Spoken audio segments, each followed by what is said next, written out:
It's Valentine's again, the season of love. Everyone wants to love and be loved. Everyone is in love with love. So welcome to another episode of Etiquette Tips with TG. I'm particularly excited about today's episode because I've got none other than my husband, OG. How you doing, everyone? And today we'll be talking about dating etiquette. And it reminds me, babe, someone was telling me about, I think I've shared this with you before, but I think I should share it with our viewers as well. So someone was on a date with a dream guy and everything was going well. And, she was like, look, she really had a lovely time. And she said the guy never called her again. And so I was like, so she told me about it. And she said, this guy didn't call. I said, really? What happened? How did the date go? She said it was a dream date. He took her, look, this guy, he went all out, He took her to watch a show. After that, in fact, she said the date lasted almost the entire day. So they met up at like 12 hours. They met up at about 6 p.m. They went out for dinner. He took her to a show. They went for a lovely walk just before midnight. And it was really a fantastic date and everything was going well. And she said he never called her back. And I was like, That's strange. Very strange. So I kept prodding. So I kept asking her, what happened? What did you say? So tell me, what did you say? So in fact, it got to a point where she was she was reenacting the whole date for me, And I said, okay, so what did you say? So what did you do? So, she kept on. And she said something that hit me. So he asked her, what are you doing tomorrow? And without thinking, she said, oh, some friends, we've arranged the speed dating. We're going speed dating. That was my aha moment. I felt, oh no, alarm bells, red alert, red alert. That must have been it. What do you think, babe? When you're starting a relationship, trust is yet to be established.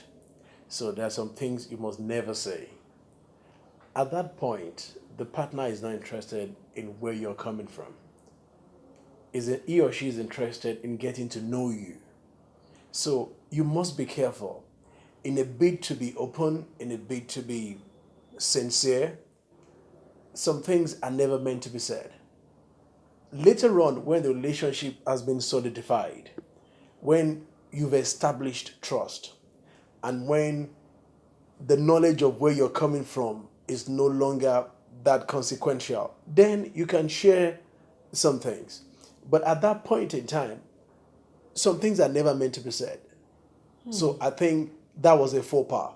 So she shouldn't have said, she shouldn't have been honest about what she was doing the next day. No, there was no need for that. I mean, that was an unnecessary information to divulge to the guy. Even if you're still going speed dating, you're trying to establish trust there. You're trying to know whether this is what you want to do. You're trying to get to know the will of God.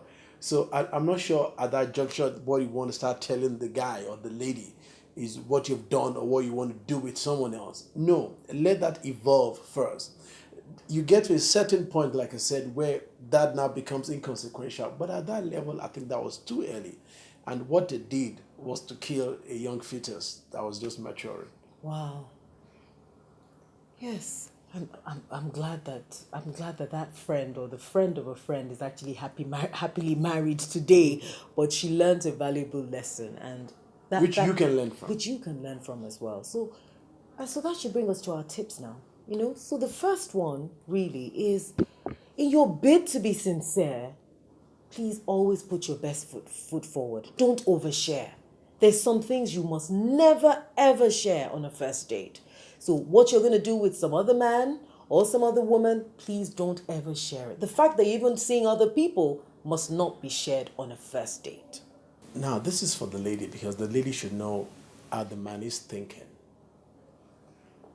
When you're starting a relationship or you're going on a first date, you must realize that the guy is not looking for a girlfriend, he's looking for a wife.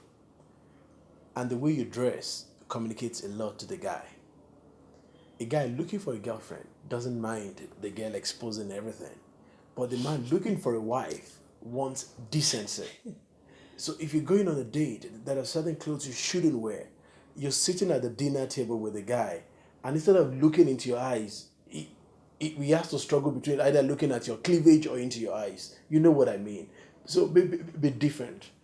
I mean, be decent rather.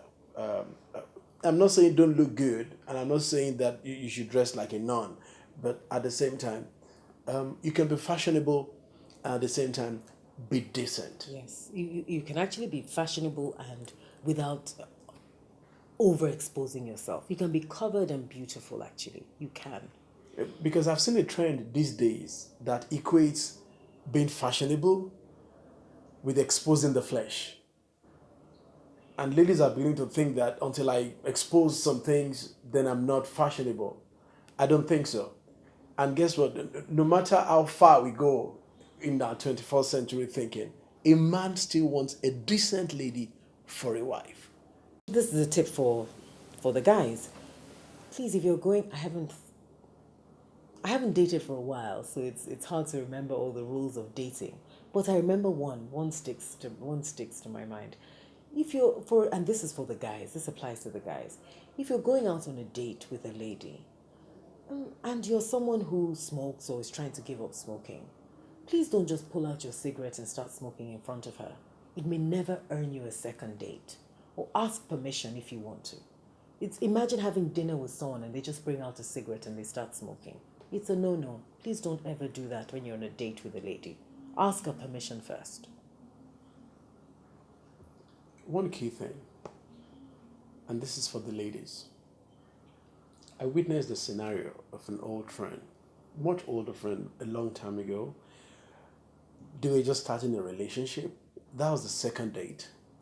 And the guy said, that he didn't like someone's nonchalant attitude. That was the word he used. And the lady corrected and said, no, it is not nonchalant. It is nonchalant attitude. Now, that was the end of the relationship. Because the guy felt, if I marry this lady, this one's going to rule over me. What's the lesson there? When you're starting out a relationship, don't start correcting the guy. It bruises his ego. If he puts the fork on the right hand and he puts the knife on the left, just ignore it. If he takes the wrong cup to drink the wine and he takes the wine glass to drink the water, just ignore it. At that level, ignore those basic things. Don't go out and start correcting the guy. Oh, you don't say that, you don't pronounce this that way, you don't do that.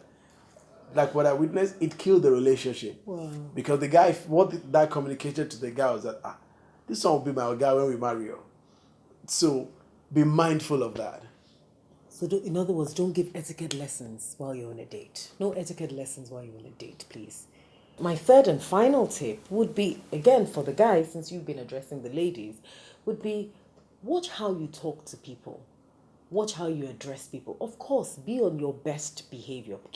Put your best foot forward at all times. Because people are always watching you. So the lady is watching how you address the waiter, how you talk to your mom, how you treat your sister.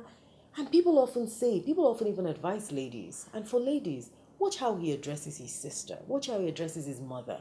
Chances are if he doesn't respect them, he's not going to respect you either.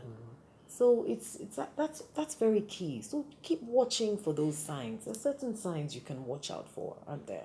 Sure. Yes. So ladies and gentlemen, that's it. We wish you all happy Valentine's Day. Please remember, love shouldn't start and stop on Valentine's Day. Love is for life. A perfect love is for a lifetime and not just for Valentine's Day. Until I come your way again with some more interesting etiquette tips, I must thank my husband for being my co-host on the show. Thank you very much for coming, babe. My pleasure. Yes. Happy Valentine. Yes, happy Valentine's. Until I come your way again with some more interesting etiquette tips, thank you very much for your attention and goodbye.